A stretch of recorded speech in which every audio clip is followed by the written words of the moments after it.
Just a quick update. I got some paint on the T, and so I still got to put radius rods, I still got to wire, I still got to plumb, I still got all kinds of stuff to do. The chassis for the Fiat has some details painted. More to do in the next little bit here.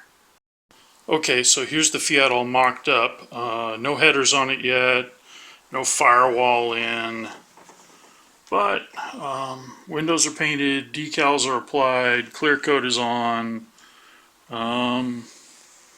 Engine is mostly there. I may go ahead and wire the valve covers, even though I pretty much can't see them underneath the body.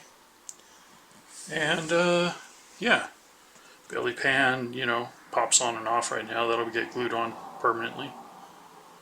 But that's where we're at with the 37 Topolino.